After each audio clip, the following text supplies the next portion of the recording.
Ok, ya. Bien, buenas tardes, queridos amigos. Buenas tardes a todos y en especial a nuestra ponente de hoy, la doctora Glexi Mercedes Leal Ríos, este, por aceptar nuestra invitación, ¿no?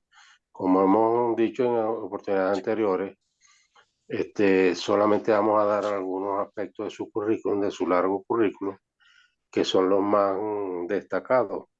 La Glexi Leal es doctora en Ciencias Sociales, mención Gerencia. Tiene un postdoctorado en Gerencia y Políticas Públicas. Es magíster en Gerencia Pública. Ella es licenciada en Administración y directora de la Escuela de Administración de la Facultad de Ciencias Económicas y Sociales de Luz. El tema sobre el cual va a disertar del cual nosotros vamos pues, a tratar de obtener y extraer el mayor conocimiento es sobre la democracia digital, muy en boga hoy en día, y los derechos humanos en Venezuela.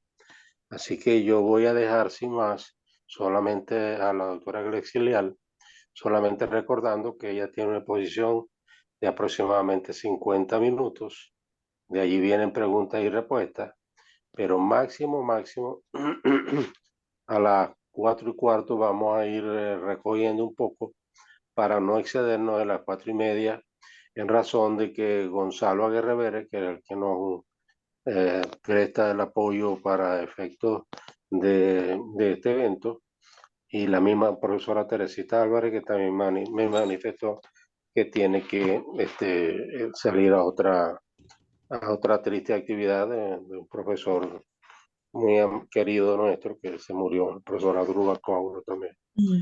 Entonces, vamos a dejar a Glexi. El micrófono y la pantalla son tuyas.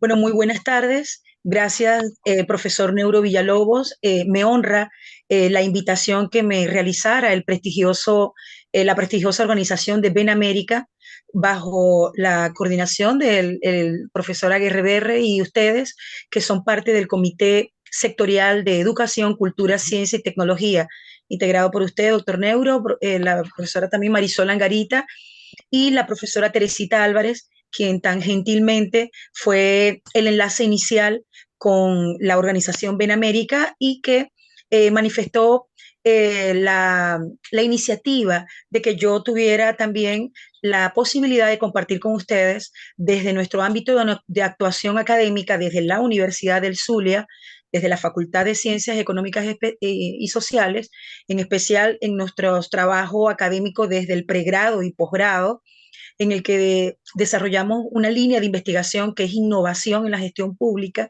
Y desde esa mirada, desde esa perspectiva, es que estamos en este momento realizando toda una evaluación curricular de nuestros diseños, de los planes vigentes que tenemos actualmente, tanto para administración y contaduría pública, como para el posgrado que se está nutriendo también de esta revisión curricular. Y es así como el tema de la innovación está impulsándose con mucha fuerza y surgió esta ponencia, una ponencia sobre democracia digital vinculada con el tema de los derechos humanos, dado que desde la Escuela de Administración y Contaduría Pública que yo dirijo tenemos alianzas muy importantes con nuestro entorno, sea este el entorno gubernamental, el entorno de los gremios profesionales y gremios empresariales, pero también con organizaciones de la sociedad civil como la Comisión de Derechos Humanos del Estado Zulia, CODES, como Aula Abierta, como Creemos Alianza Ciudadana, como Transparencia Venezuela, Capítulo Zulia, y con tantas otras que nos han nutrido como organización académica en esa relación multidireccional que la universidad tiene por norte y por visión ejercer. Entonces, ahora me permito compartirles la pantalla de la presentación que les traigo preparada para el día de hoy, en la que de manera sucinta tocamos un tema muy complejo en este contexto de tanta incertidumbre y de tanta ambigüedad que tenemos, especialmente en el entorno venezolano, pero que se concreta en dos partes esenciales la presentación que les traigo.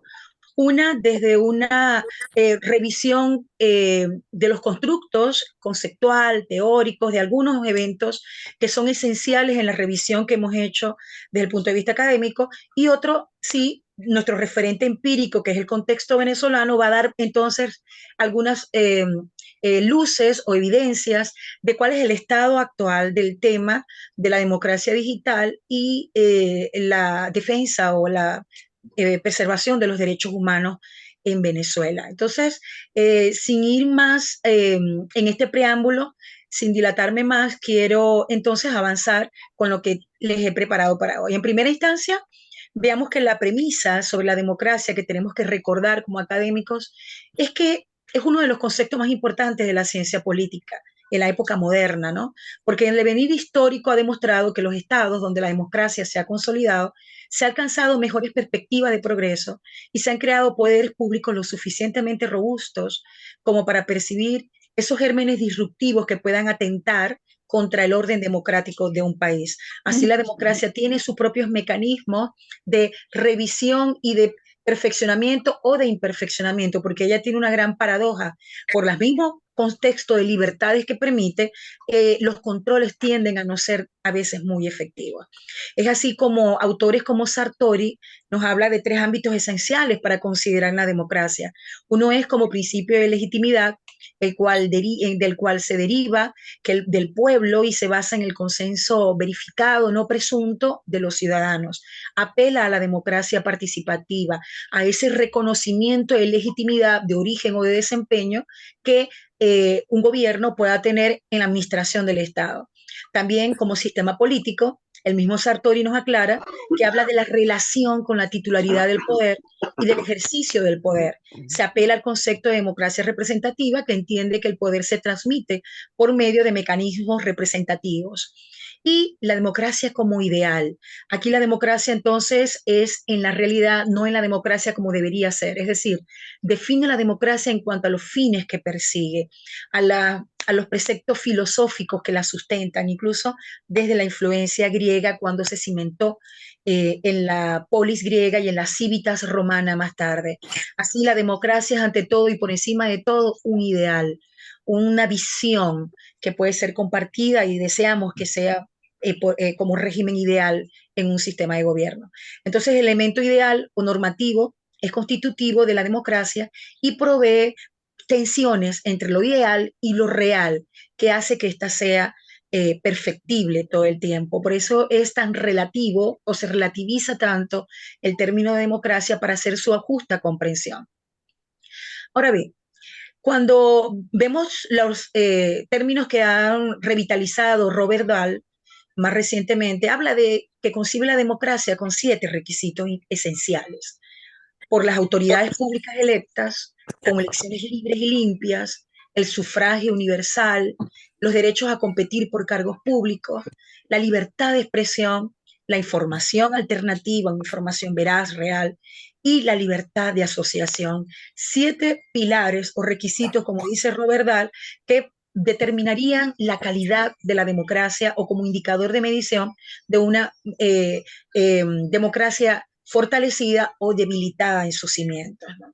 Entonces, es interesante el contraste que podemos ir viendo, porque luego nos surge un nuevo constructo, que es la democracia digital, una que ha fomentado una ciudadanía para cuyas libertades se deben fortalecer, una ciudadanía empoderada, que es capaz de fiscalizar, controlar, alzar su voz, crear contenido, organizarse, movilizarse mediante el uso de Internet, las redes y las nuevas tecnologías digitales.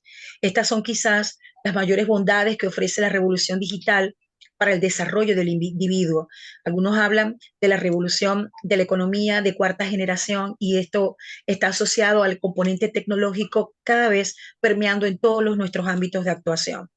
Así, la democracia digital es poner Internet y las nuevas tecnologías al servicio de la ciudadanía y la sociedad para fortalecer las libertades y derechos de los individuos y favorecer los procesos de innovación y modernización de las entidades públicas. Esa es una concepción muy idealizada de las potencialidades que pueda tener la democracia digital. También se asocia o se llama democracia, que debe ser entendida como un proceso continuo de diálogo que permite y estimula el involucramiento de la ciudadanía. Es decir, no se trata de actos o estancos facilitados por la tecnología que no guardan relación entre sí. Esa relación de colaboración y concreación permanente entre gobierno y ciudadano es lo que va a permitir la viabilidad a las iniciativas o programas que se implementen, facilitando los cambios o la transformación en la sociedad. La participación ciudadana, entonces, es un punto de partida para poder hablar en términos de democracia digital. Y quizás una de las grandes virtudes y mejores concesiones que ha hecho la revolución tecnológica actual es promover una activa participación de los individuos a través de la web, de las redes sociales y de las distintas plataformas en línea, internet y tecnología, que ha liberalizado el comportamiento de la ciudadanía y esta a su vez ha sabido adaptarse muy bien a estos tiempos modernos en línea, con lo que hoy día se llama la generación app, o la generación de las aplicaciones y las redes. Esa sociedad del conocimiento de las que nos hablaba Castel en la década de los 90. Manuel Castel, que en su libro de la sociedad de la información o la sociedad del conocimiento, ya era un visionario de la transformación que nos venía. Y es así como el empoderamiento ciudadano generará nuevos liderazgos en el ámbito virtual que podrán coadyuvar, encarrilar el fervor de las masas para influir en la esfera pública y lograr las transformaciones deseadas. Ese liderazgo será de vital importancia para el resultado que se desee conseguir. Liderazgos que pueden centrarse en uno o más individuos y serán ellos quienes den la pauta, coordinen acciones y logren dar el salto del mundo online al mundo offline. La democracia digital entonces conlleva a la ciudadanía a ser más activa de distintas maneras, fortaleciendo su capacidad de interactuar, de relacionarse con otras personas y los stakeholders, donde está el conocimiento, de participar en procesos democráticos, de acceder a la información y de crear contenido, entre otras formas. Entonces, esto de la democracia digital es un constructo que cada vez tiene mayor fuerza desde la concepción de las posibilidades que tiene, tanto para un gobierno como para sus detractores de gobierno. Entonces, es interesante ver cómo desde esta óptica el acceso a Internet facilita esa interacción natural que puede darse en tres niveles: interacción entre individuos y autoridad, e interacción entre individuos y diversos actores en una relación multidireccional. Es decir, por ejemplo, lo tengo aquí reseñado, plataformas digitales del Estado que deberían garantizar participación y empoderamiento de la ciudadanía. Esta conectividad, entonces, es el impulso necesario para las diversas formas de relacionarse, porque esto facilita que la ciudadanía esté mejor informada, recibiendo permanentemente datos, con capacidad de emitir juicios o valores y de construir su propia opinión. La deliberación constante entre individuos fortalece los puntos de vista y las posiciones que puedan adoptarse frente a determinadas circunstancias políticas y sociales. Entonces, todo este entramado nos da un panorama muy teórico del tema de la democracia digital.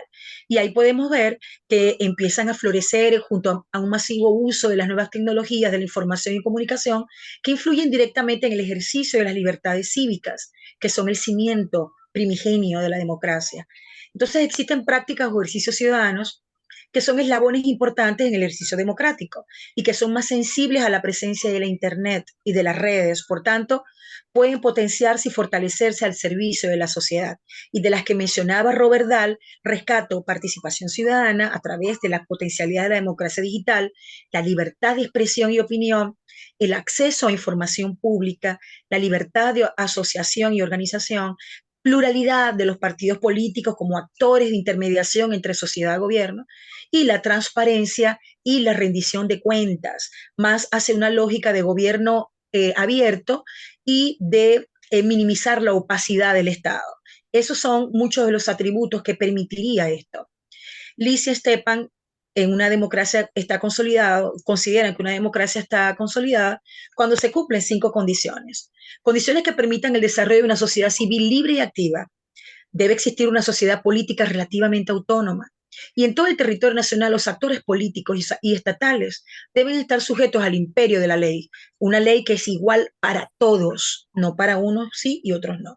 Una estructura burocrática útil para un Estado democrático Y debe existir además una sociedad económica institucionalizada. Esto es bien interesante porque habla de madurez en cultura socioeconómica de esa propia sociedad. Entonces hablamos de la consolidación ideal de la democrática, cuando en el sistema político la democracia pasa a ser the only game in town, es decir, el único juego en el pueblo. Es un término politológico donde dice que es la única concepción ideal permitida o perfectible en una sociedad. Ahora, cuando vemos cuál es el modelo democrático en Venezuela, con todo el entramado institucional del marco jurídico que nos da la Constitución desde los primeros 9 artículos, que es donde se hablan de los principios fundamentales, uno se hace algunas preguntas. ¿Acaso tenemos una democracia plena? Repito, de lo ideal a lo real, ¿no? En la realidad tenemos una democracia plena o hay una autocracia o estamos en transición o hay un transformismo político que se adecua a otros intereses. ¿Es acaso una democracia incompleta o estamos en presencia de una democracia digital? Muchos cuestionamientos en torno a una realidad que es compleja en la realidad venezolana y que indudablemente va a meritar estudios de mucha profundidad para tratar de dar una explicación desde la observancia académica, que es nuestra responsabilidad, hacia darle respuestas a a unos ciudadanos, a una ciudadanía que amerita espacios de interlocución y de comprensión de lo que estamos viviendo. Eh, Mondino, traigo este estudio porque es bien interesante, él cimienta que hay un desmantelamiento de la democracia en Venezuela y lo hace con un estudio de los últimos 23 años aproximadamente, ¿no? Aunque el estudio hasta el 2020, podemos distinguir que en los últimos 3 años se han acentuado mucho de lo que él descubrió. En esa primera etapa, porque son 3, él descubre que entre el 98 y el 2003 hay una etapa embrionaria de desmantelamiento de la democracia. Aquí empieza a cuestionarse la calidad de la democracia como atributo perfectible para esta sociedad, porque hay prevalencia de actos ilegales de cuestionamiento al orden democrático con una épica discursiva contradictoria, una épica que se centra con la simbología identitaria de los referentes simbólicos de nuestra época, de la época de los libertadores y la gesta heroica de ellos, traída como símbolo o identidad hacia nuestro presente, y con esa retórica pues se hace un tema muy contradictorio entre lo que se dice y se propugna en el ordenamiento jurídico y lo que realmente se hace. Del 2003 al 2013, allí sí hay un desmantelamiento progresivo de la democracia, según Mondino. Aquí se modifican las reglas del juego institucional y se cristaliza una crítica sistémica al sistema político tradicional y al sistema de partidos políticos, deslegitimándolos, desacreditándose su legitimidad institucional como partidos para cuestionar su actuación y solo prevalecer una única posición, que es la del oficialismo. Y del 2013 al 2020 hay una implosión del sistema económico y la confrontación extrema con la mayoría de los países del mundo, con el reconocimiento finalmente por parte de la Organización de las Naciones Unidas sobre la evidente violación de los derechos humanos en el país, en Venezuela, la falta de libertades políticas, civiles y los presos políticos, donde se vulneran todo tipo de derechos humanos, de lo que vamos a conversar en la próxima parte. Entonces, este trabajo de Mondino es una alerta, es bien centrado sobre las fichas técnicas en el análisis cual y cuantitativo que hace el autor, y yo lo sintetizo en estas 3 grandes etapas, sustentado en los hallazgos que él hace. Es así como nos encontramos entonces que hay un modelo democrático venezolano en crisis, que no se limita solo a la crisis de la representación, sino una crisis más sistémica, estructural de las instituciones.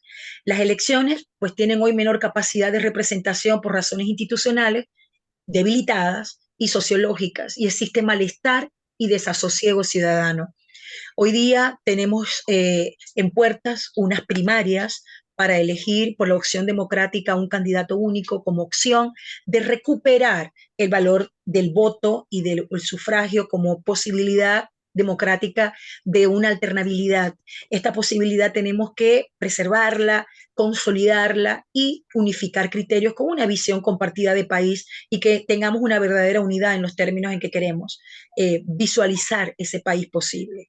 Así el pueblo, entre comillas, ya no es aprendido como una masa homogénea, sino más bien como una sucesión de historias singulares que son de carácter utilitario por parte del oficialismo para los propósitos de permanencia en el poder. Y para dar cuenta de ello, resulta urgente entonces ampliar la democracia de autorización a una democracia de ejercicio, lo cual requiere de una democracia narrativa con ciudadanos iguales en dignidad y reconocimiento. Esto es un tema que hay que cimentar, repito, con una nueva narrativa de recuperación del sentir ciudadano del venezolano. De lo contrario, el déficit de representación seguirá provocando oscilaciones entre la pasividad, el miedo, la anomia, que a menudo favorecen a los llamados populismos de derecha o neopopulismo actual. Hay que tener cuidado con este proceso de obediencia y sumisión de un pueblo por otro que tiene que ser orientado hacia la revitalización del ciudadano y de las garantías democráticas de actuación de este ciudadano. Es así como entramos entonces al tema de los derechos humanos con la democracia digital, porque desde que se firmó la Declaración Universal de los Derechos Humanos en el 48 y a lo largo de la segunda mitad del siglo XX, los derechos humanos se han ampliado y reconocido alrededor de todo el mundo. De hecho, nunca antes en la historia de la humanidad se han desarrollado tantos instrumentos internacionales, regionales, nacionales, locales, convenios de derechos humanos para tutelar la dignidad humana, lo que constituye un profundo cambio de paradigma en el reconocimiento de distintos niveles de derechos por distintas generaciones de derechos. Así los derechos tienen unos atributos importantes que quiero recuperar y mencionar rápidamente, como son que son universales, son absolutos, son inalienables, son indisolubles, imprescriptibles, esto es importante, no prescriben los derechos humanos y menos si estos han sido vulnerados, y son inviolables. Si reconocemos estos 6 grandes atributos de los derechos humanos, entendemos cómo todas las organizaciones dedicadas a la defensa de derechos humanos recomiendan las 3D. Estas 3D son importantes reconocerlas. Una es documentar la violación de derechos humanos para su preservación. Luego, denunciar la violación de derechos humanos si eso ha sucedido y luego difundir la violación de derechos humanos. Esto ha sido lo que ha llamado la atención en la esfera internacional y ha volcado la mirada a Venezuela, que pese a la narrativa impuesta sobre una confrontación de que nuestra conflictividad y crisis se debe a situaciones exógenas a gobierno, como los argumentos de un bloqueo, del imperio, del saqueo, lo que sea, la verdad es que es un tema interno de incapacidad institucional para llevar los destinos de nuestro país. Y eso tenemos que, repito, documentarlo, denunciarlo y difundirlo en esas 3Ds valiosas que tanto la Comisión de Derechos Humanos del Estado Zulia Codes nos instruye a armar. Y con mucho valor, además, en una situación de apremio. Así, los derechos de primera, segunda y tercera generación pues evolucionaron para temas de la indivisibilidad de estos y cómo se han configurado en el término de su evolución a lo largo de la mitad del siglo pasado y lo que va de este siglo. No me detengo allí porque sí me interesa ver que las obligaciones del Estado en materia de derechos humanos están asociadas a ser reconocidos para armonizar normativa interna, a respetarlos, a no interferir o no obstaculizar sobre ellos, a promoverlos en relación a la educación y la comunicación en derechos humanos, a protegerlos con mecanismos para prevenir y proteger a las personas de violaciones de derechos humanos, a garantizarlos con una garantía de protección en el ámbito jurídico, administrativo, presupuestario y legislativo. Y además a repararlos, reparación de daños de acuerdo a las sentencias y de acuerdo a todo lo que tenga que ver con la actuación misma de la defensa de los derechos humanos. Entonces, estos 6 eventos de reconocimiento, respeto, promoción, protección, garantía y reparo son las obligaciones de todos los estados signatarios de los derechos humanos. Y permítame decirles que Venezuela es signataria de la Declaración de Derechos Humanos. Entonces, tenemos que persistir en hacer prevalecer nuestros derechos. ¿Cómo entonces es la triada de democracia, ciudadanía y derechos humanos? Bueno, conforman todo un binomio indisoluble, pues la calidad de una democracia se determina por el ejercicio de estos derechos. Para que los derechos se ejerzan y respeten es necesario tener ciudadanos informados. El déficit de conocimiento de los derechos humanos contribuye a que los derechos entonces no se puedan ejercer y se puedan exigir. Así estamos hoy día con una débil situación de exigencia en términos de la preservación de nuestros derechos humanos y por tanto nuestra democracia también está debilitada y una ciudadanía que tiene pocos mecanismos de empoderamiento. Eso es una realidad. Ahora, ¿qué necesita la ciudadanía democrática para existir? Educación en derechos humanos y una educación cívica fortalecida desde todos los ámbitos académicos, tanto sistema primario y secundario de educación como universitario. O sea, para que todo ese reconocimiento de cada persona como portadora de derechos sea reconocido, para que las personas sean responsables de cómo ejercitan tales derechos y sus obligaciones sean correlativas, autónomas, razonables y responsables. Así, ejercen sus derechos civiles, políticos, económicos, sociales, culturales y ambientales con libertad, con responsabilidad. Una ciudadanía democrática auténtica tiene esta preservación de sus derechos humanos para que verdaderamente vivan en democracia. Ese es un ideal y no es una receta, es perfectible.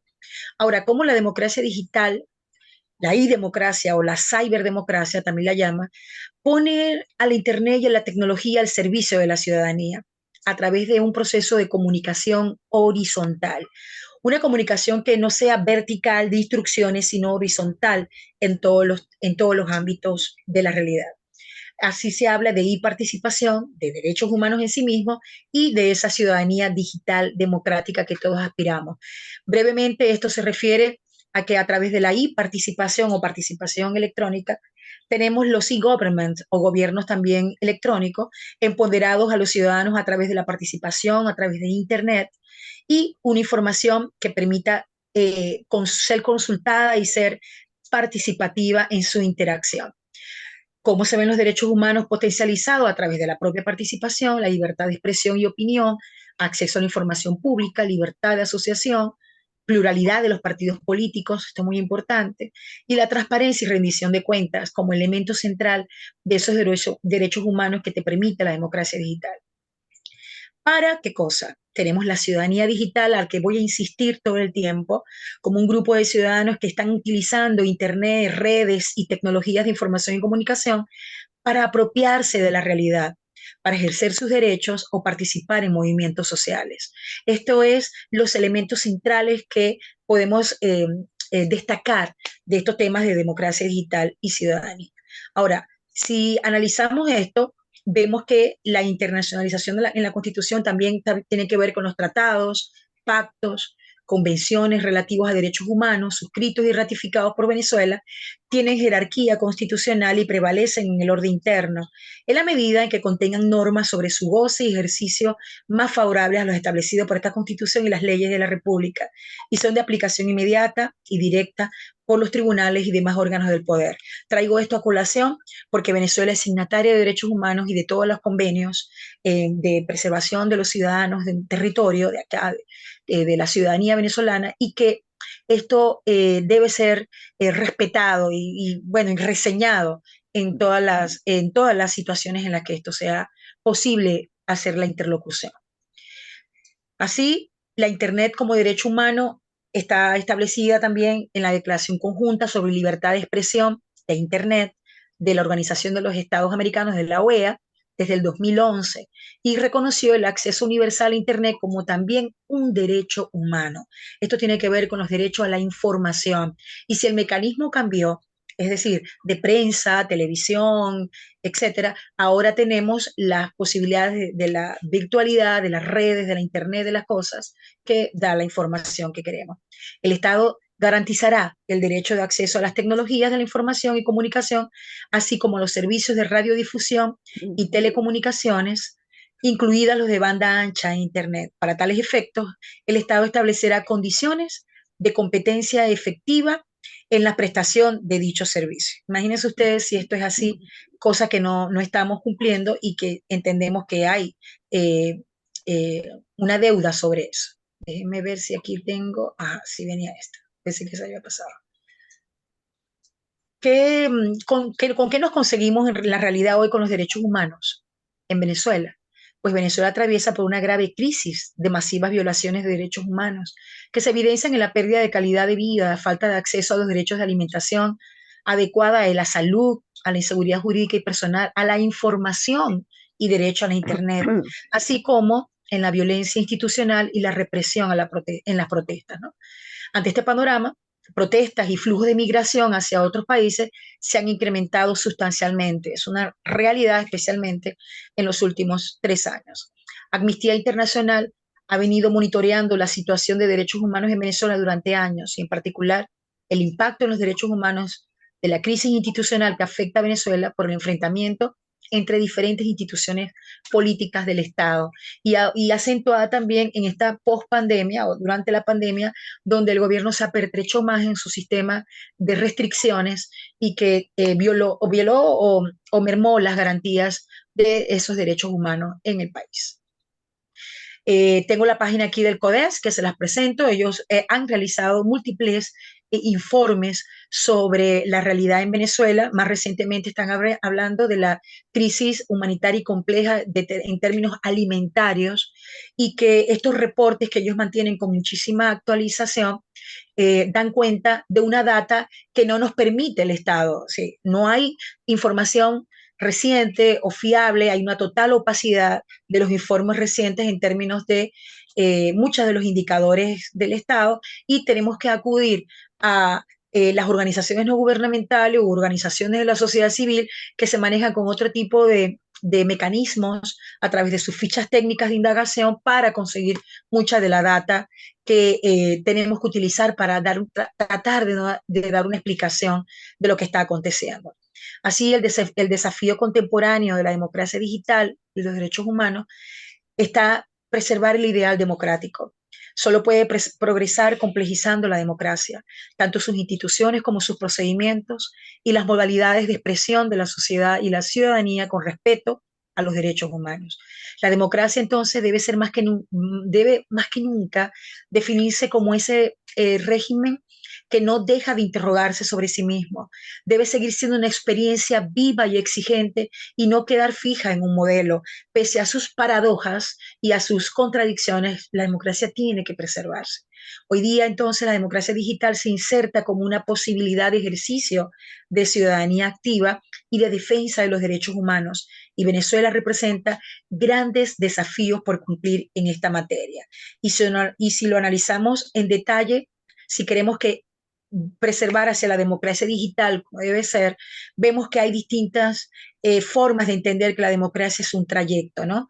Para construir ciudadanía global, digital o virtual, tenemos algunos mecanismos como la nube, las realidades extendidas, la inteligencia artificial tan en boga en los últimos meses, Internet de las entidades, la robótica autónoma conectada y las cadenas de bloque o blockchain, que son varios de los mecanismos que están hoy día en boga para comprender los 5 niveles de integración de la democracia desde la informatización, la presencialidad, la interacción, la transacción y la integración o interactividad real entre todos estos niveles que dan cuenta de cómo el Estado, un gobierno puede además plasmarse hacia esta democracia.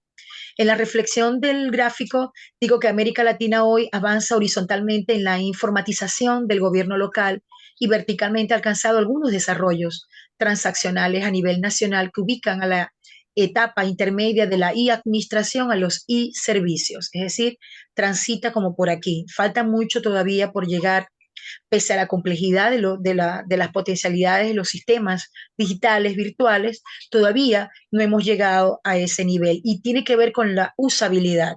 Los usos que le estamos dando al tema virtual todavía no se han cimentado hacia administración de gobierno. Así que una trayectoria que se movió desde la escasez hacia la superabundancia de información bajo el impacto de las tecnologías como la nube, las realidades aumentadas y mixtas, entre otras, la inteligencia artificial, el Internet de las cosas, las entidades, la robótica, las cadenas de bloques, la nueva conectividad global propulsada por enjambres inteligentes de satélites que aprenden entre sí. Entonces, toda esta prodigiosa sinergia entre estas familias de tecnologías crea algunas nuevas y sorprendentes e inesperadas interacciones. E interacciones que se están utilizando con distintos propósitos. Y estos propósitos son lo que, a mi juicio, deben ser también tener una mirada con cuidado acerca de las regulaciones y el riesgo que representa. Es así como en la base residen potentes algoritmos que dan paso a una economía de la imaginación y redefinen nociones fundamentales como democracia, participación y ciudadanía. Aparecen nociones como ciudadanía global, más allá del territorio local, y la ciudadanía digital facultada por las tecnologías. Se abre paso a la noción emergente de ciudadanía virtual, donde el ciudadano ejerce la titularidad de identidades virtuales alternativas y las responsabilidades concominantes.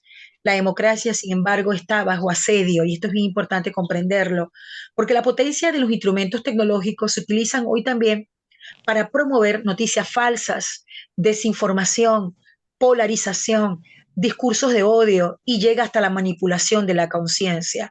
Es así como el mensaje, más que persuadir, manipula y tiene unos propósitos que muchas veces no son claros. Hoy día vemos que hay algo que se llama infodemia que son a través de los troles o granjas de bugs que introducen una información que se posiciona como tendencia, pero que no necesariamente es cierta. Entonces, todo esto hay que revisarlo con mucho cuidado en términos a esas mismas posibilidades que da la tecnología.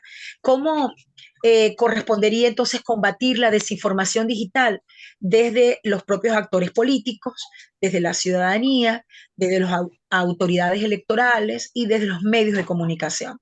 Esto establece toda una corresponsabilidad de estos 5 estamentos para comprender cómo podemos combatir la desinformación digital. Acudir a fuentes fidedignas de veracidad de la información no es tarea fácil porque se permean, repito, mucho de las intenciones y propósitos muchas veces no tan claros, ¿no? Entonces, este dilema ético también es muy complejo cuando hablamos de desinformación digital para efectos de la interacción de una democracia digital con preservancia de los derechos humanos y de la construcción o fortalecimiento de una ciudadanía que se enfrenta a este dilema de penetración de informaciones distintas, ¿no? Así es como las más recientes tecnologías digitales han habilitado nuevas formas de expresión y de participación de individuos y comunidades en sus relaciones con el Estado a través del gobierno, órganos legislativos y judiciales, así como instituciones y organizaciones que representan intereses de los ciudadanos.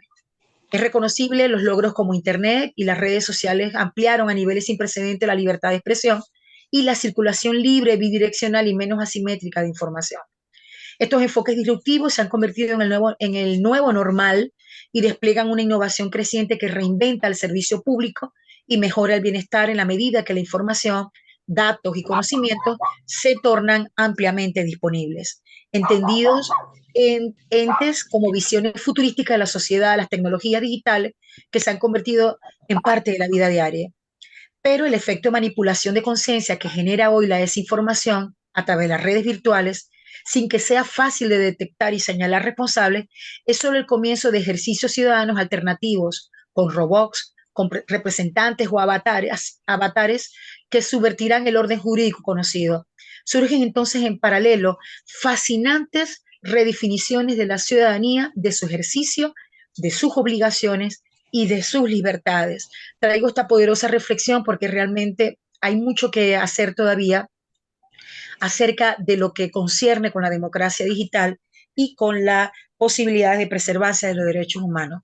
Así, los movimientos intelectuales y políticos deben sacar al debate desde una visión tradicional y elevarlo a una reflexión que rediseñe el futuro de los gobiernos, congresos, parlamentos o partidos. Atendiéndolo a tiempo, se podrán generar espacios de oportunidad que no se tenían y habilitar las personas para operar en estos nuevos ambientes con responsabilidad y provecho para todos, para la sociedad. La participación y la deliberación entonces se potencia fuertemente en estos tiempos de digitalización, cobrando nuevas dimensiones. y rompiendo viejos paradigmas. Por eso, el desafío a futuro es grande, porque la tecnología avanza muy rápido e irá trayendo nuevas formas de interacción, así como nuevos riesgos y posibles eh, amenazas para nuestra convivencia democrática. Frente a esto, debemos estar preparados para saber responder sabiamente y de manera eficiente a los nuevos escenarios que van surgiendo en la era digital, prevaleciendo siempre la integridad de las personas y el desarrollo de los estados. Bueno, Estas reflexiones, repito, son de mucho interés y si cierro con las premisas de la OEA en el 2022, recién del año pasado, en la que centraba que la democracia digital no reemplaza la discusión política, sino que la tecnología facilita la implementación de los objetivos que se han adoptado democráticamente. Entonces, la democracia digital fortalece los principios de gobierno abierto, de transparencia, de participación, de colaboración, de rendición de cuentas, de mayor acceso a la información pública y fomenta una comunicación fluida entre gobierno, ciudadanía y todos los distintos actores de la sociedad. Tiene muchas potencialidades más que peligros, diría yo. Así, la transformación digital debe contemplar los derechos digitales, la inclusión, el respeto a los derechos humanos y al Estado de Derecho en sí mismo. ¿Es posible potenciar los beneficios de la tecnología al uso de los gobiernos? Pues sí, la ciudadanía, el sector privado y la sociedad en general, por medio de una regulación adecuada del uso de los datos y de los algoritmos. En el proceso de la digitalización es necesario entonces poner al ciudadano en el centro. Y por último, la implementación de la democracia digital conlleva riesgos que necesitan ser abordados de manera multidimensional desde la esfera regional para lograr gozar de los beneficios que esto trae consigo. Es así como la Organización de los Estados Americanos también nos lanza estas premisas de alerta y de actuación a futuro en el devenir de los acontecimientos que se idóneos. Y cuando revisamos temas como la conectividad en Venezuela, vemos que esta es data del 2021, pero más o menos la tendencia se ha preservado en cuanto a la conectividad y la usabilidad en cuanto a los mecanismos, sean estos celulares, por internet o redes sociales. Todavía hay mucho que potenciar de acuerdo al estudio de Branch y HawkSuite, que nos dice entonces cuáles son los elementos centrales en donde podemos penetrar con el mensaje o con las posibilidades de interacción con los ciudadanos.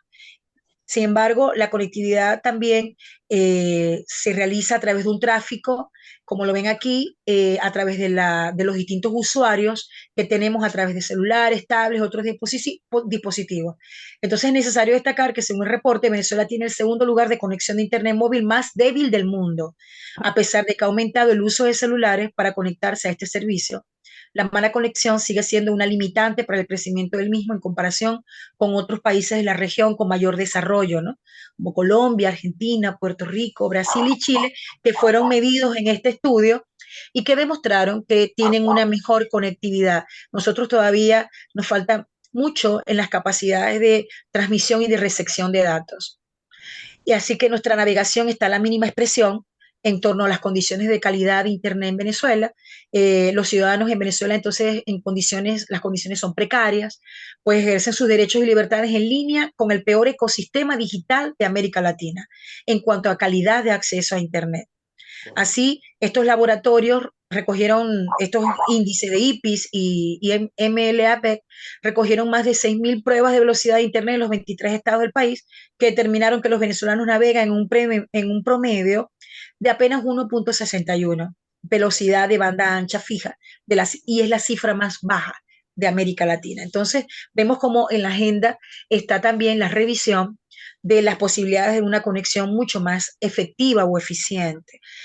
Aunque recientemente la digitalización a través de información satelital o redes satelitales han mejorado mucho el servicio que precariamente nos suministraban estos servidores como CanTV, Supercable, Inter, Digitel, Movilnet y Movistar.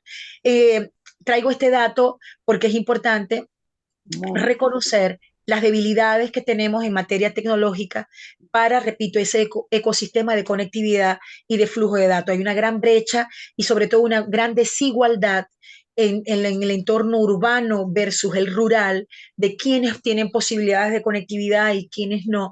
Entonces esa gran brecha todavía de conectividad hace que el tema de la democracia digital todavía esté cimentada en unos estratos que puedan tener acceso a ella o que tengan posibilidades de conexión. Nos falta mucho. En los aciertos que puedo destacar, y ya con esto finalizo, hablamos de que sí, se crea en Venezuela el Ministerio de Ciencia y Tecnología, se funda el Centro Nacional de Tecnologías de la Información, el CNTI. También hay decretos que le declaran el acceso a Internet como prioritario para el desarrollo de la nación. Se inicia un programa de infocentros para proveer conectividad gratuita a los venezolanos a partir del 2000 y posteriormente en el 2007 se crea también la Fundación Infocentro y hay fondos de servicio universal de telecomunicaciones, ¿no? Todo esto como la primigenia institucional que Venezuela quiso impulsar. Sin embargo, cuando vemos de los errores que se han dado, el tema de la renacionalización de CanTV, de declarar el uso de Internet como suntuario, como un gasto suntuario, la prohibición de aumento de tarifas, el merma de la calidad del servicio, la desprofesionalización de Conatel, que dejó de ser un ente técnico regulador del sector, para convertirse en un ente político destinado al control informativo y a la censura de los medios de comunicación. Y por supuesto en las normativas contra el odio promulgado en el 2017 que indudablemente lo que hizo fue cercenar la libertad de expresión y ha traído graves peligros. En definitiva, ¿qué podemos hacer como medida, como recomendación? Bueno, el IRPIS también nos da unas recomendaciones interesantes. Promover con carácter de urgencia un plan articulado de políticas públicas para garantizar el acceso a un Internet de calidad que sea asequible y ampliamente disponible para todos los sectores de la población. Trabajar en la elaboración de un marco legal que incentive la sana competencia en el sector de las telecomunicaciones. Fomentar la inversión de actores públicos y privados en el mejoramiento de las redes y en el despliegue de fibra óptica en todo el país. Eliminar las prácticas y regulaciones que deriven en bloqueos y censura de contenidos digitales por parte de proveedores públicos y privados e instancias estatales encargadas de la gestión de la comunicación con Internet. También considerar el acceso a Internet como un derecho humano fundamental para el ejercicio de otros derechos civiles y políticos como la libertad de expresión, acceso a la información, la salud, la educación, el trabajo y la participación ciudadana en una sociedad democrática. Desarrollar mayores prácticas, además, que tengan que ver con la alfabetización digital en Venezuela y apoyar las iniciativas que actualmente se hayan implementado sobre esta materia. En este contexto, entonces, la democracia digital puede ser vista como una oportunidad para empoderar a los ciudadanos y proteger sus derechos en línea. Sin embargo, en Venezuela, la situación de la libertad de expresión en línea no es mucho mejor que en las calles. El gobierno venezolano ha intensificado el control de Internet en los últimos años, bloqueando sitios web, eliminando contenido crítico con censuras, y además las autoridades pues han vigilado las redes sociales y han procesado incluso a personas por publicaciones en línea, argumentando temas de delitos, ¿no? Entonces, para algunos activistas utilizan las redes sociales y otros medios digitales para denunciar la situación de los derechos humanos en el país y para garantizar protestas. Sin embargo, esto también expone a riesgos adicionales como vigilancia y persecución por parte de las autoridades. Entonces, en resumen, en Venezuela la situación de la democracia digital y los derechos humanos es preocupante. Aunque las tecnologías digitales pueden ser un recurso valioso para fortalecer la democracia y proteger los derechos humanos, su uso en un contexto represivo y autoritario como el de Venezuela debe ser cuidadosamente evaluado para garantizar que no se convierta en un instrumento más de control por parte del gobierno actual. Les doy las gracias por haber escuchado mi exposición, que lo que quería era enlazar tres variables sustantivas, como lo son el tema de la democracia, democracia digital y la preservancia de los derechos humanos.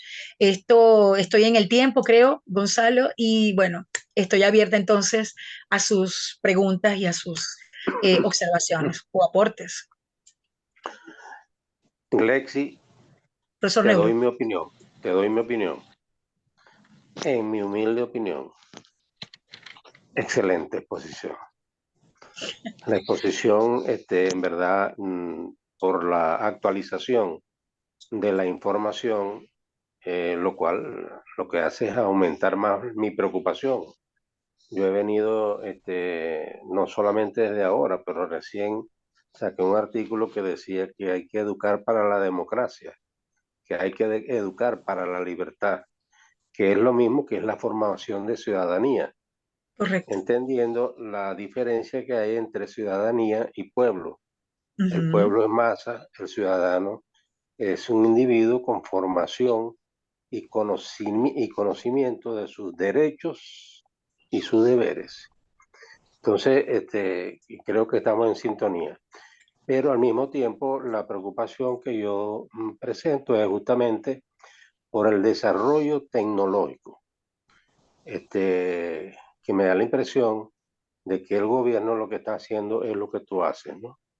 En vez de fomentar el uso de ello, de ese recurso tecnológico, para justamente tratar de hacer una gestión de gobierno lo más amplia posible y de empoderar al ciudadano, ¿no?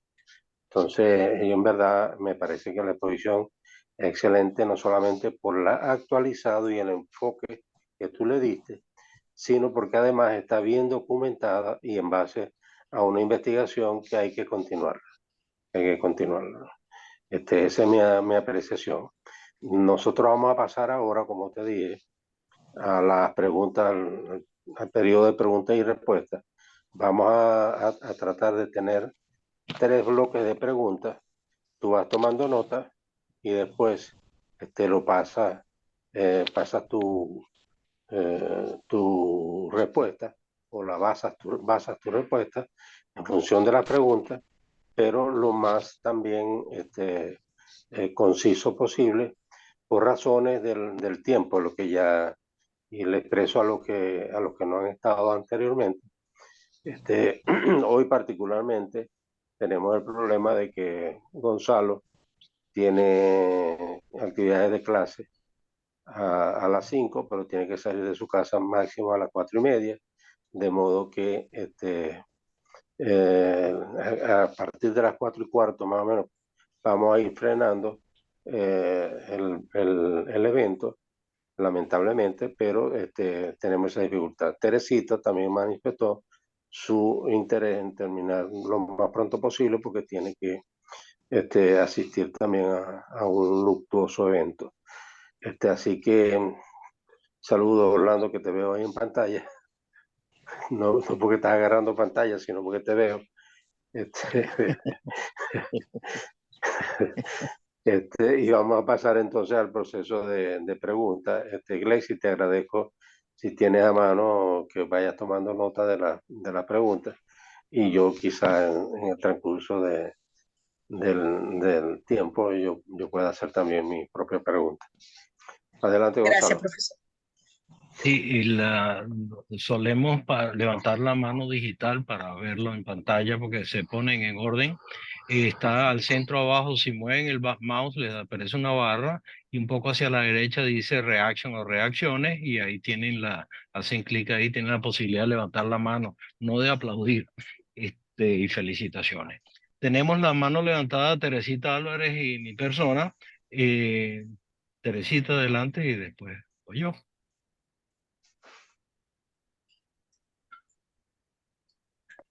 Adelante, Teresita. Ya, ¿me escucha, no? Sí. Sí, Bueno, quiero felicitar a Glexi, no tenía, eh, eh, aló, Paralizó. aló. para Se menos con- las expectativas de una gran exposición. Sí, ¿me escuchan? Ah, Sí, sí, Ahora sí, Teresita. ya volvió. porque aparte de esto de la conexión digital, bueno, aquí dice que es inestable. He salido 3 veces, ¿no? No me he salido, me han sacado 3 veces. No, que quería reconocer la exposición y no es para menos de las expectativas que tenía con la exposición de Glexi.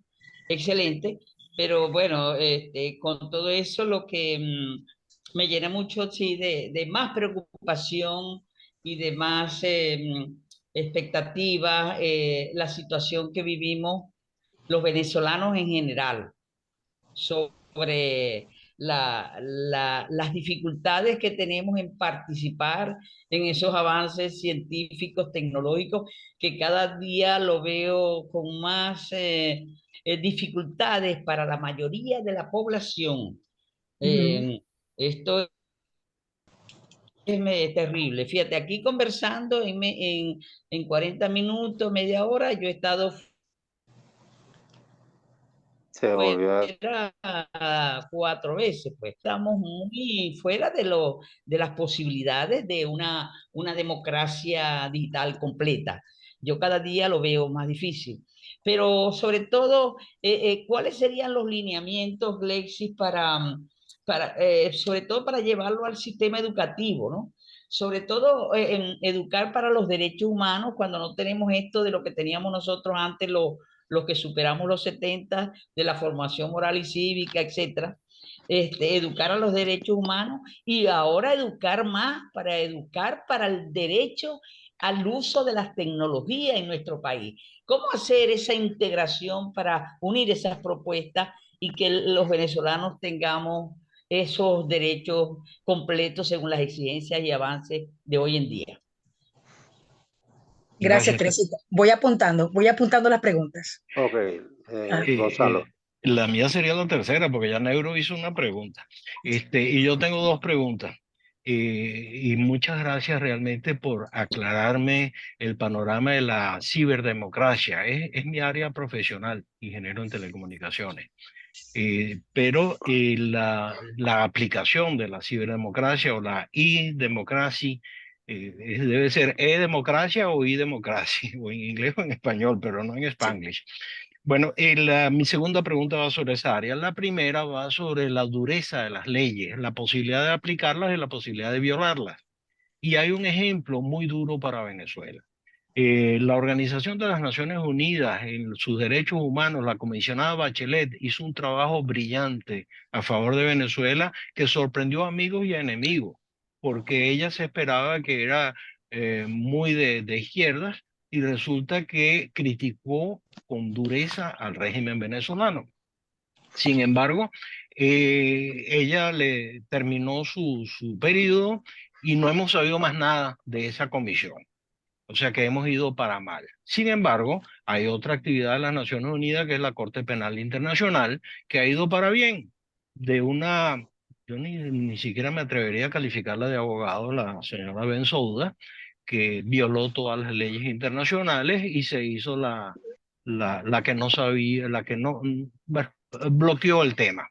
Pero entramos para bien porque entra el nuevo fiscal de la Corte Penal Internacional, el señor Khan.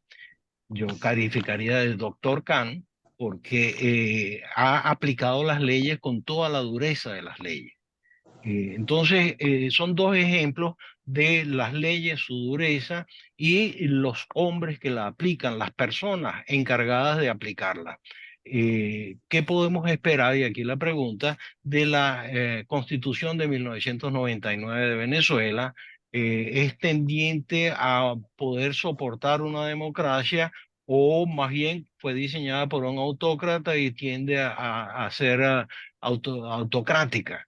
Entonces, ¿qué podemos esperar? ¿Qué podemos hacer en el corto plazo con la Constitución del 99, que son las reglas de juego que tenemos que manejar?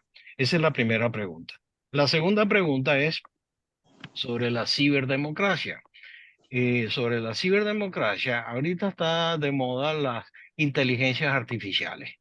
Y podemos tener a una persona con escasos niveles de formación, quizás no de inteligencia, como es la autocracia que actualmente hay en Venezuela, pero que tiene un grupo de asesores muy buenos, que además de eso tienen acceso a las inteligencias artificiales para utilizar estas herramientas para mal en contra de Venezuela.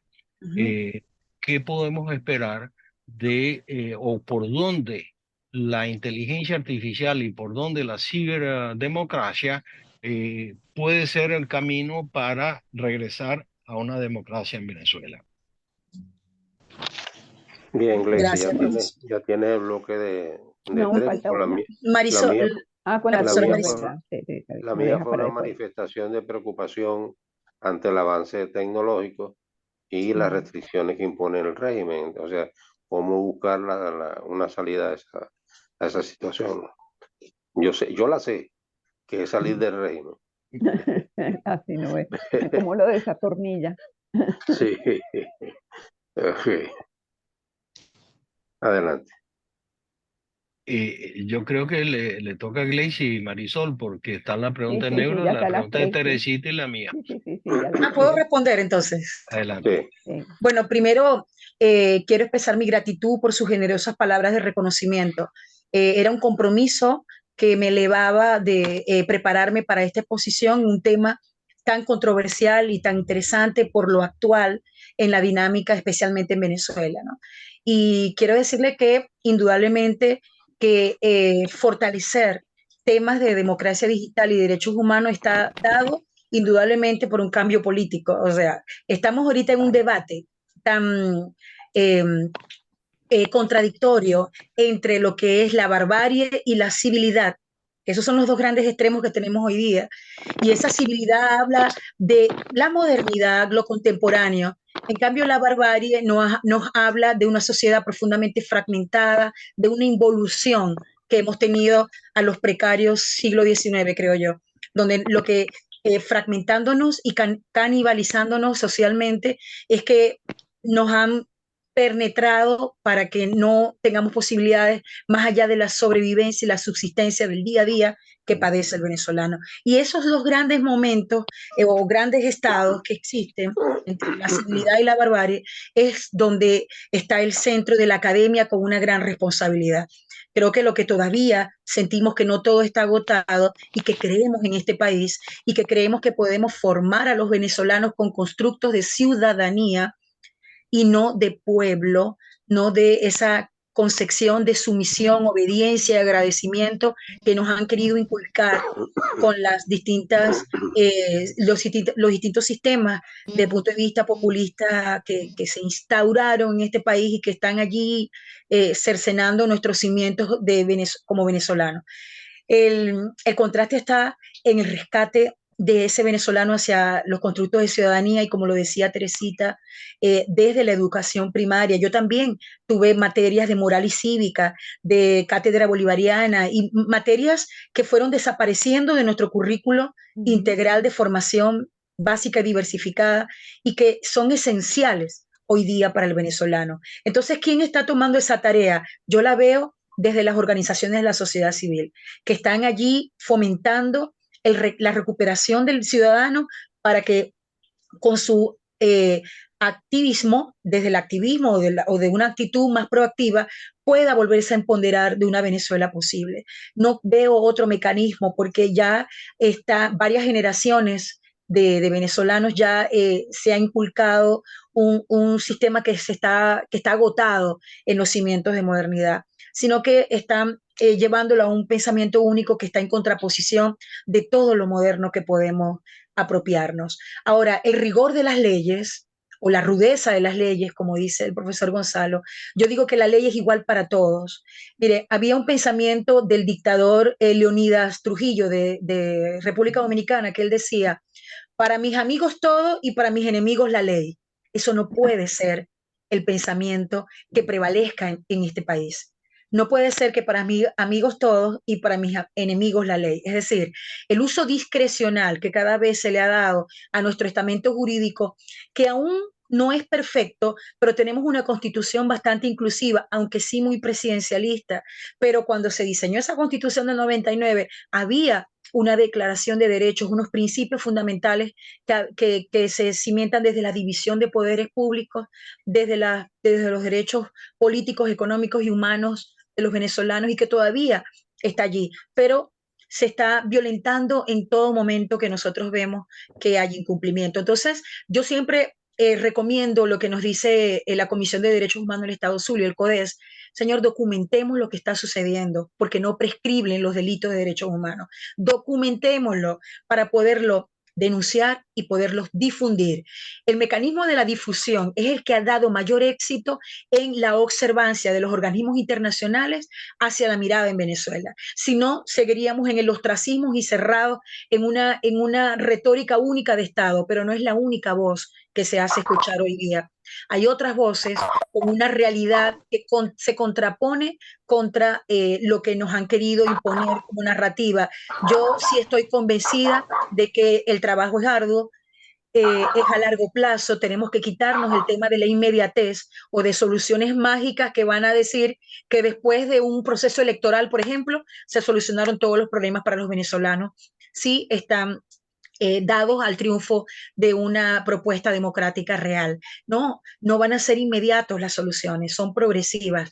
Y una de las agendas que hay que trabajar indudablemente es en repotenciar el ecosistema digital y tecnológico en este país para reducir la brecha de problemas de conectividad, de interoperatividad, de usabilidad y de, por supuesto, formación, que son muchos de los atributos que hoy día podemos contar con la tecnología de información y comunicaciones y todas las potencialidades que tiene.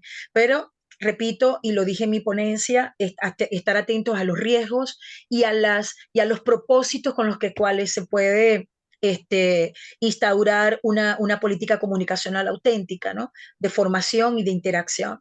Hay que, aunque no soy muy dada a los controles desde este punto de vista, porque coacta las libertades, pero sí hay que regular el tema del uso indiscriminado y este tema de la desinformación, que ha sido también un tema que se ha instaurado para colocarnos muchos fake news e informaciones falsas que, bueno, deslegitiman y desproporcionan muchas de las intenciones loables que se dan para la construcción de esa democracia o democracia.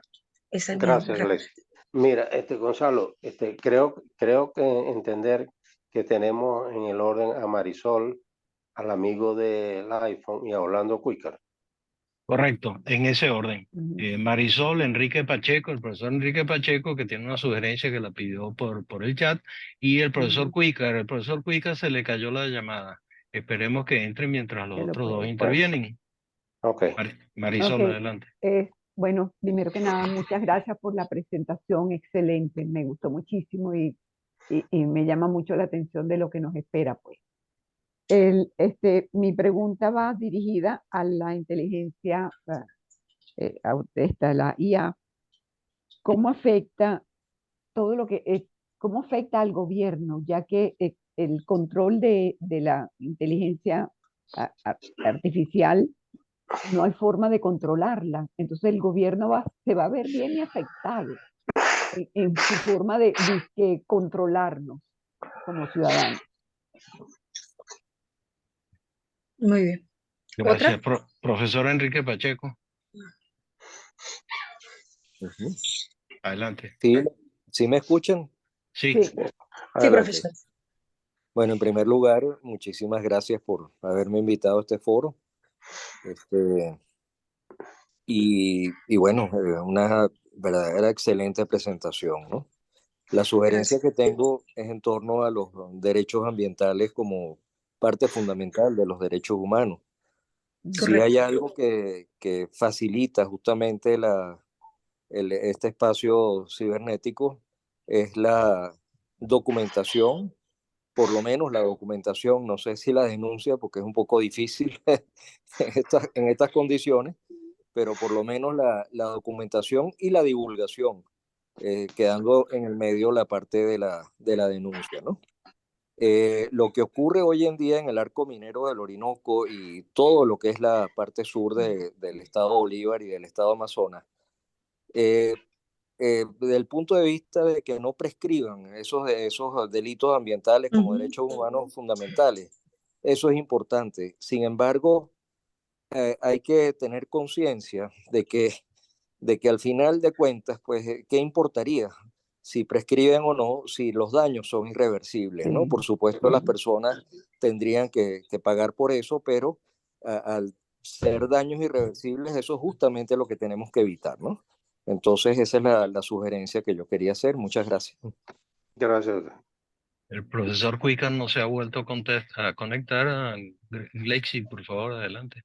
Sí, en primera instancia con la profesora Marisol Angarita, indudablemente que el boom que ha tenido la inteligencia artificial, especialmente en este año, en los últimos 3 meses, ha sido explosivo, ¿no? O sea, ha permeado y todos los días se están construyendo nuevas aplicaciones o nuevas posibilidades de interacción a través de la inteligencia artificial, que no es más que una relación de algoritmos y de redes rápidamente que te hacen los constructos de lo que quieras consultarlo o los requerimientos que tengan. De hecho, el cuestionamiento incontrolable de esta inteligencia artificial se ha dado también a nivel académico, por el tema de los plagios, por el tema de los trabajos académicos que se solicitan y que ya con dar un prompt es una instrucción y ¡pum!, sale toda la información. Todavía en las regulaciones en torno a esto están en mora. Sé que nos llegó recientemente la Carta Iberoamericana de Usabilidad Digital que se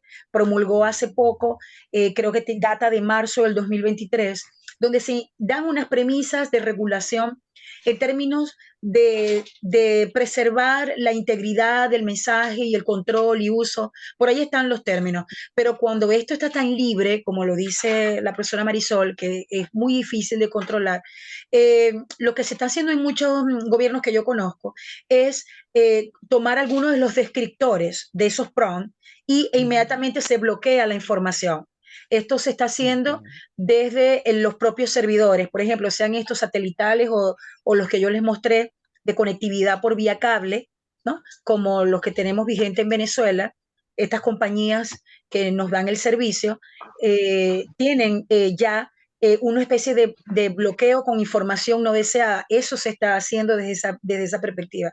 Pero indudablemente la regulación tiene que estar orientada a contenidos. Tampoco es que tenemos acceso aquí en Venezuela a toda la inteligencia artificial. Tenemos que recurrir a un mecanismo alterno como son las conexiones a través de VPN, porque si no, no tenemos tampoco posibilidad de un chat GPT o de los BARS o de otro, aunque el BARS creo que sí tiene interacción gratuita y de posibilidades de aquí, pero aún así continúan muchos de estos mecanismos de mediano uso, por lo que hablamos de la brecha de conectividad que tenemos aquí en nuestro propio territorio. Pero a nivel de todo el planeta, donde la inteligencia artificial está haciendo un boom interesante, uno ve cómo aquellas películas futuristas no estaban tan alejadas de la realidad en términos de la penetración en toda la dimensión humana de las posibilidades que tiene. Hoy día existen ciudades digitales completas o con sección de sistemas informacionales que dan cuenta de que más allá de prestación de servicios, de confort o de declaración de impuestos, la interacción que te permite las plataformas a nivel de gobierno, etcétera, se está dando para determinar conductas y consumos de los seres humanos y de un evento de mercadotecnia para posicionarte y darte el consumo que tú tienes por área de interés. Entonces, es muy divergente la información que hay en torno a ella.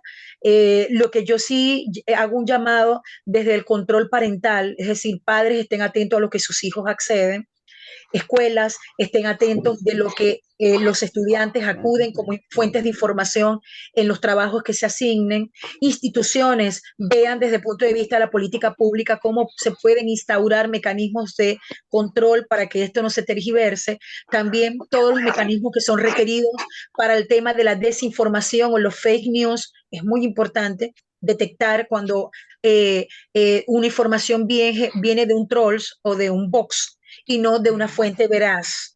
Hay que tener mucho cuidado con este tipo de cosas. Entonces, bueno, son muchas las aristas, estamos apenas en medio de la vorágine de acontecimientos de estos acontecimientos de la inteligencia artificial y de otras potencialidades que ya les mencioné, que tiene que ver con la Internet de las cosas, con la realidad aumentada, con los blockchains. Es decir, son muchas los eventos tecnológicos que están sucediendo y que aunque son abrumadores, no debemos darle la espalda. Es decir, esta revolución industrial de cuarta generación, donde la tecnología está allí, tiene que ser entendida y comprendida para poder ser manejable, ¿no? Para ser manejable. Si nos resistimos a ella, otros lo harán con otros propósitos y bueno, van a transfigurar todo lo que hay. Y si vemos en la historia de la humanidad, hemos visto como desde la tecnología se usa para unos propósitos del bien y también para unos propósitos de lo no bien, ¿no?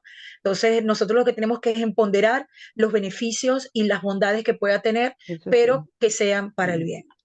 Sí, gracias. Gonzalo, el tiempo lo administras tú de acuerdo a tu necesidad. Tú nos dices si lo dejamos hasta aquí o si hay más gente anotada en el derecho de No, palabra. no hay más nadie anotado, pero tenemos un poquito más de 10 minutos disponibles. Y yo quisiera traer un tema nuevamente, que es el de el uso de la ciberdemocracia. Ha mencionado varias veces el blockchain.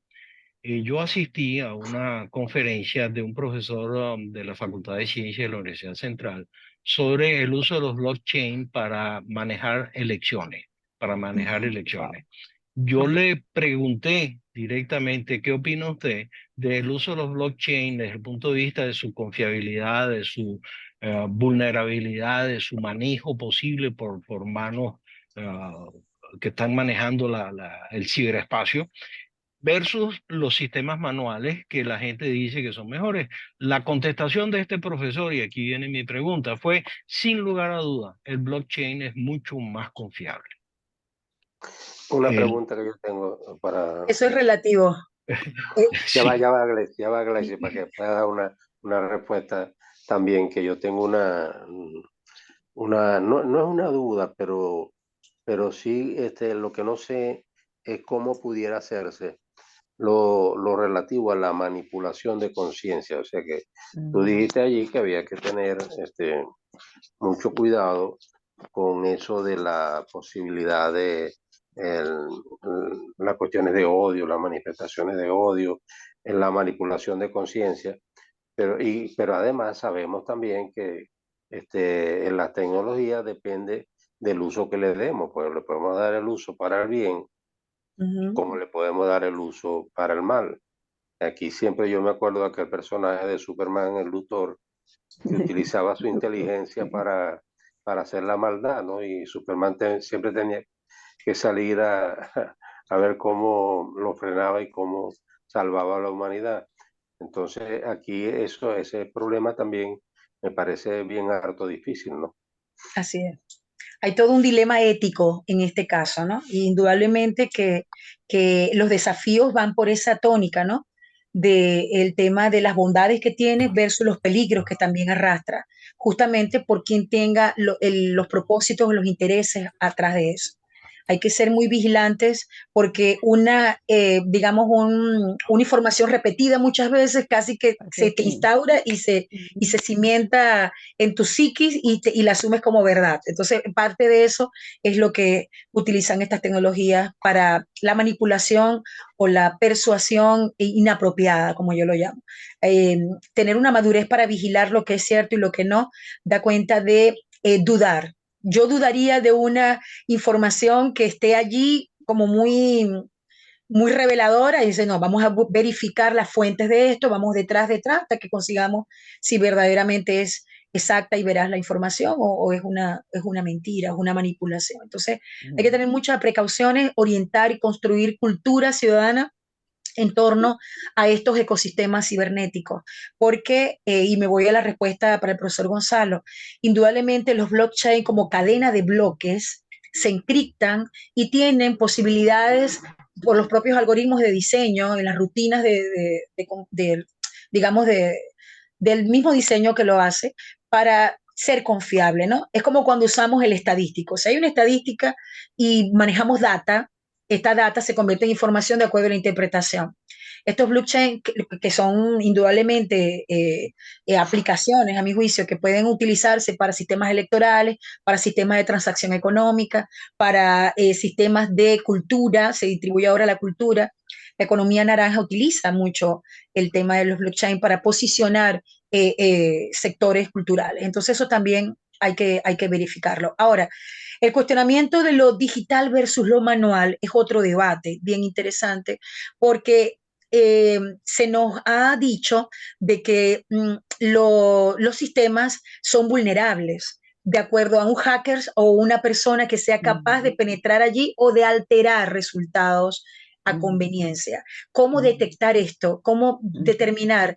Yo creo que siempre lo que se debe hacer cuando se hace un consumo de esta naturaleza es indagar la ficha técnica primero, la ficha técnica de construcción del diseño, los distintos sistemas de protección y de reportes que tengan, porque hay unos reportes que no son al final, sino que son digamos, por etapas, y tú vas sumando lo que allí te va reportando y vas controlando eso, de modo que no te puedan tergiversar un número más adelante. Y entonces los veedores, que en este caso es el ejercicio de ciudadanía, tienen que estar muy atentos a que esto se dé. Ahora, ¿quién va a adoptar sistemas electorales virtuales ahora que vamos a elecciones o sistemas electorales manuales? Nos tienen que definitivamente hablarnos, por un lado, de esas garantías de la ficha técnica que se ofrece para tener alguna confianza, algún nivel de confianza y de credibilidad, porque si esto se cuestiona, indudablemente que se pierde la intención y es preferible incluso un sistema manual. Pero yo soy una apasionada del tema tecnológico, pero indudablemente con propósitos loables, ¿no? Y que sean verificables y que sean demostrables. De allí la concepción de gobierno abierto, que es las últimas tesis que yo manejo. En mi tesis doctoral yo trabajaba mucho con gobierno electrónico, hoy día trabajo más con gobierno abierto, con temas de rendición de cuentas. Les decía que mi línea de investigación es innovación en la administración pública y veo con preocupación cómo en Venezuela no hay ninguna evolución, es una involución, porque sus usos son muy dados a la discrecionalidad hacia temas partidistas o clientelares que no resuelven los asuntos en general de un colectivo, sino de intereses particulares. Entonces, allí es donde cuestionamos que se utilice para seguirse apertrechando o permanencia en el poder o control de recursos, todo este tipo de cosas, ¿no? Entonces, pero nosotros tenemos que ser veedores y vigilantes de ello, sobre todo cuando no tenemos posibilidades de gobernabilidad y de acceso a la toma de decisiones. Somos observadores, o sea, sociedad civil, academia, somos observadores y lo que podemos emitir son recomendaciones y alertas, en todo caso. Profesora, disculpe, Adelante, Hugo. me Sí. presento, Hugo Delgado, periodista, Hola. zuliano y de la Universidad del Zulia. Profesora Glexi, sí, la confianza institucional es la que puede dar garantía del buen uso de la tecnología. Si no hay instituciones, organizaciones, instancias, obviamente que se van a crear las dudas. Y yo creo que parte de eso es lo que está pasando en Venezuela. La desconfianza que hay en el ente rector de las elecciones es lo que ha creado que una gran masa de la población venezolana pues, no confíe en esa parte. Yo creo que el punto de la confianza institucional es clave para el buen uso que usted dice de la tecnología. Primer punto. El punto de la inteligencia artificial, hay un material que, por cierto, anoche se lo envié, yo soy de cualquier hora, al profesor Neuro. Hay un trabajo que acabo de pasarle de la BBC de Londres, que son las 3 etapas de la inteligencia artificial. Y de verdad que la segunda y la tercera son preocupantes. Son preocupantes porque a pesar de que todos los parámetros que se están estableciendo en la inteligencia artificial los hace el hombre, porque ahorita toda la humanidad está contribuyendo a que el OpenAI haga su trabajo y así todas las que han desarrollado. Se va alimentando por el hombre. ¿Dónde va a presentarse el problema? En la relación. El hombre para reflexionar, para generar nuevo conocimiento, tarda un poco más porque las máquinas, pues obviamente, con toda esa información que se le va a nutrir, va a tener más capacidad de relación. Más ahora que hay unos supercomputadores que están haciendo trabajo a mucha velocidad. Entonces, ese punto de la relación que va a tener la máquina no lo va a poder comparar el hombre. Y por eso es que viene la otra amenaza. Entonces yo creo que el otro punto, aparte de la confianza institucional que toqué en la primera parte, le agrego esta parte y les recomiendo que entren y vean el material de la BBC porque está muy bien esquematizado. Primero, dice primera, segunda y tercera etapa. ¿Qué hay en la primera, que es en la que estamos? ¿Qué habrá en la segunda y qué hay en la tercera? Incluso los desarrolladores de los grandes centros de inteligencia artificial están advirtiendo y dice que hay que retomar algo que ya yo había leído con antelación, que era el desarrollo de los nuevos vigilantes de la información. Es decir, antes los periódicos, los centros de investigaciones, las universidades eran los vigilantes de la información. Ahora con las redes sociales, eso vamos a decir, se desfiguró. Y hay que retomar con otros roles, con otras capacidades, con otras herramientas, ese rol.